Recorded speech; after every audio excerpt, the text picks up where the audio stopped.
তবে আমি তোকে কথা দিচ্ছি, তোর অমতে আমি তোর বিয়ে হতে দেবো।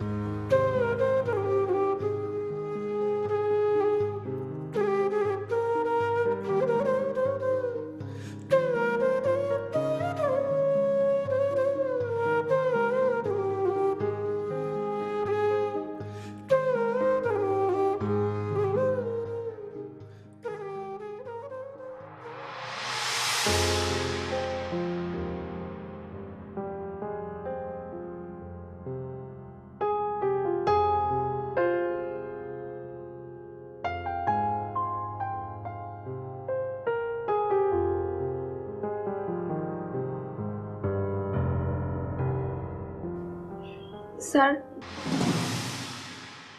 আমি কি এখন যাব? তোমার কাজ হচ্ছে আমার আদেশ পালন করা, আমাকে প্রশ্ন করা নয়।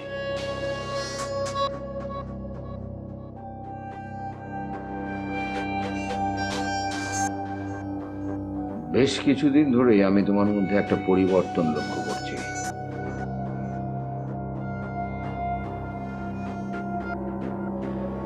সেটা আমার পছন্দ না। ব্যস্ত? আরে না না, এত রাতে আবার কিসের ব্যস্ততা? বস বস বস বস।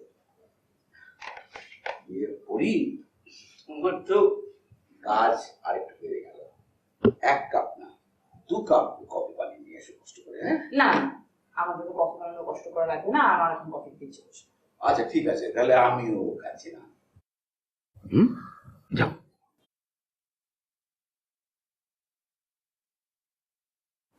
কি রে, এখনো জেগে আছিস যে? ঘুম আসছে না? আসছে তো, এই জন্যই তো গুড নাইট বলতে এলাম। কি যে বলিস না। আচ্ছা, তুমি একা একা দাবা খেলতে মজা পাও? মজা পাবার জন্য তো খেলি না। তাহলে বলতে পারিস এটা এক ধরনের ব্রেইনের এক্সারসাইজ। শরীরের সাথে মগজও কাজ করা শুরু করে।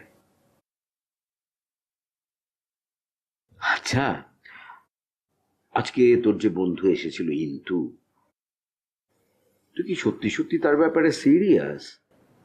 তার কোন বিষয়? পার্টনারশিপের বিষয়?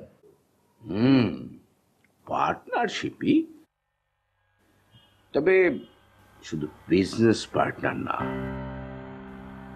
লাইফ পার্টনার হিসেবে। Do you really serious about it? হঠাৎ এই প্রশ্ন কেন? তুই যদি সত্যি সত্যি সিরিয়াস হয়ে থাকিস তাহলে আর চুপচাপ বসে থাকি না। ওর বাবার সাথে, ও সরি, ওর তো বাবা নেই, তাহলে ওর মা কিংবা ওই আঙ্কেলের সাথে আমি কথাবার্তাটা চালিয়ে নিতে পারি। আমি বুঝতে পারছি না, আমাকে এই বাড়ি থেকে বের করার জন্য তোমরা এত তাড়াহুড়ো কেন? আরে তোকে বের করবো মানে? তুই কি ভাবছিস তোকে বিয়ের পর আমি ইন্তুর সাথে ইন্তুর বাড়িতে পাঠিয়ে দেবো? তো ইন্তু এসে এই বাড়িতে থাকবে। ওরা কেন ভাড়া বাড়িতে থাকবে? প্রয়োজনে ওদের ফ্যামিলির সবাই এসে এই বাড়িতে উঠবে।